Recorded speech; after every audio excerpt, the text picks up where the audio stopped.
తెలంగాణ అప్పులు ఎంత?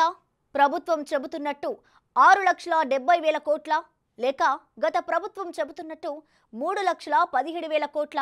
ఏది నిజం? ఎవరు చెప్పేది అబద్ధం?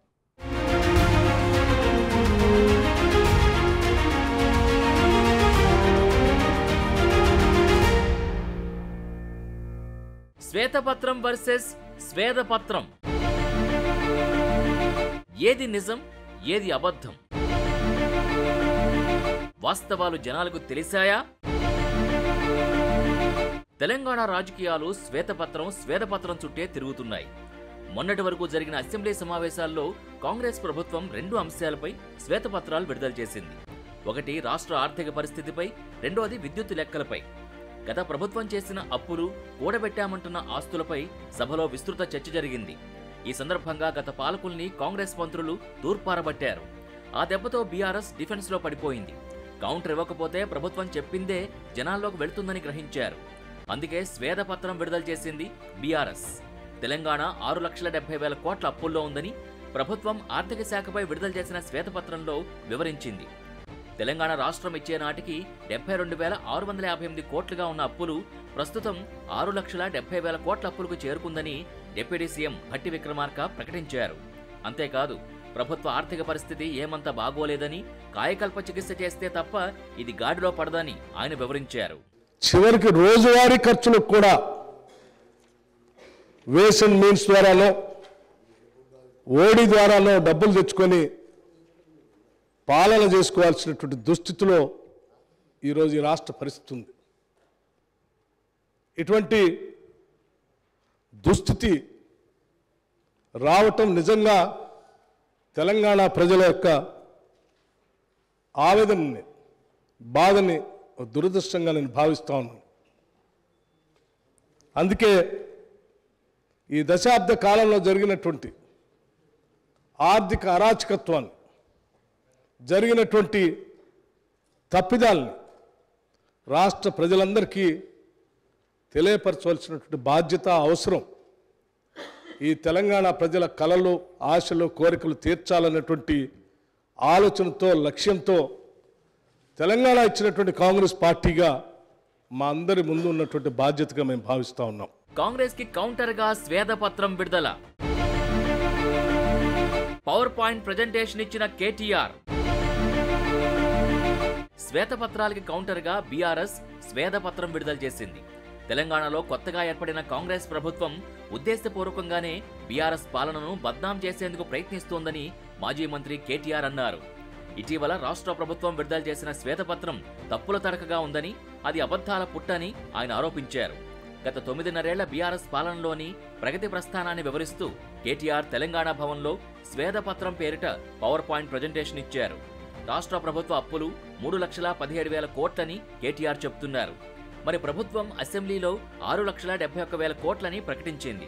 దీంతో ఇందులో ఏది నిజమనేది ఎవరికీ అంతుపట్టడం లేదు. 72,658 తీసుకుంటే 3,17,015 కోట్లు మాత్రమే.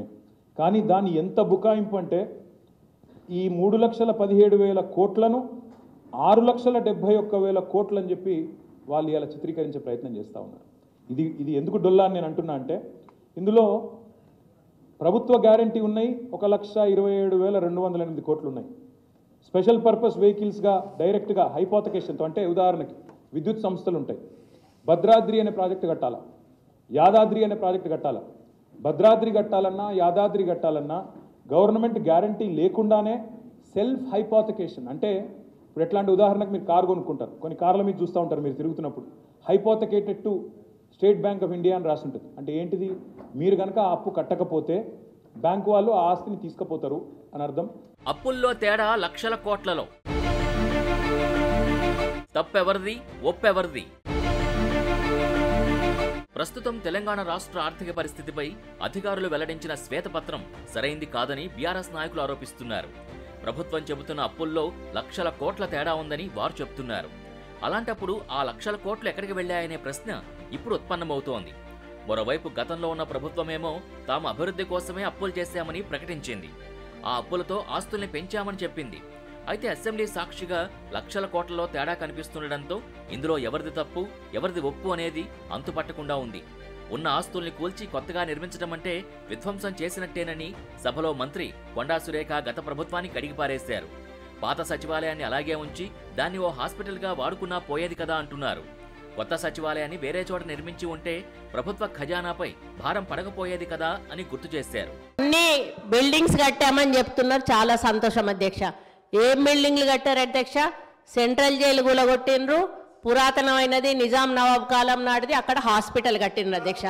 అదే హాస్పిటల్ ఊరవతల కట్టుంటే పేషెంట్లకు కూడా మంచిగా ఉంటుంది అధ్యక్ష. పురాతనమైన జైలు కూడా అక్కడ ఉండేది అధ్యక్ష. అక్కడ ఎంజిఎం ఉంది, ఎంజిఎంలో సరిగా స్టాఫ్ లేరు అధ్యక్ష. దాన్ని డెవలప్మెంట్ చేయకుండా కొత్త బిల్డింగ్ ఎందుకు కట్టారు, ఆ ప్లేస్లో ఎందుకు కట్టారంటే వీళ్ళకు పర్సంటేజ్ల కోసం కట్టారు అధ్యక్ష. ఈరోజు సెక్రటేరియట్ పాత భవనాన్ని కూలగొట్టారు అధ్యక్ష. అంత పెద్ద భవనాన్ని, అన్ని కోట్ల విలువైన భవనాన్ని కూలగొట్టాల్సిన అవసరం ఏముంది అధ్యక్ష? దాన్ని ఇంకొక గాంధీ హాస్పిటల్లో, ఇంకొక నిమ్స్ హాస్పిటల్లో చేసి పేదవాళ్లకు హాస్పిటల్ని కేటాయించి ఈ సెక్రటేరియట్ బిల్డింగ్ ఇంకా ఎక్కడైనా కట్టుంటే అదే ఆస్తి కూడగట్టినట్టు. ఉన్న ఆస్తులను ధ్వంసం చేసి కొత్త ఆస్తులు కట్టుకున్నది ఎవరి కోసం? మీకోసం కట్టుకున్నారు, మీ పర్సంటేజ్ల కోసం కట్టుకున్నారు. ప్రభుత్వం చెబుతున్న అప్పు 6.71 లక్షల కోట్లు. బీఆర్ఎస్ చెబుతున్న అప్పు 3.17 లక్షల కోట్లు. ఇంతకీ జనం ఏది నమ్మాలి? వాస్తవానికి రాష్ట్ర ఆర్థిక పరిస్థితిపై అధికారులు శ్వేతపత్రం రూపొందిస్తారు. అయితే అంతకంటే ముందే అధికారంలో ఉన్న నాయకులు రూపొందించిన విధానాల్ని అధికారులు అమలు చేస్తారు. మరి లక్షల కోట్ల రూపాయలకు లెక్కలు తారుమారు చేసే సత్తా అధికారులకు ఉంటుందా అనే ప్రశ్న ఉత్పన్నమవుతోంది. అయితే గతంలో ప్రభుత్వం చెప్పిన బడ్జెట్ లెక్కల్నే ఇందుకు ప్రాతిపదికగా తీసుకున్నామని ప్రస్తుత ప్రభుత్వం చెబుతోంది. మొత్తంగా శ్వేతపత్రం, స్వేదపత్రం ఈ రెండింటిలో ఏ అంకెలు వాస్తవం అంటే ఖచ్చితంగా ప్రభుత్వం ఇచ్చినవే నమ్మాలంటున్నారు విశ్లేషకులు.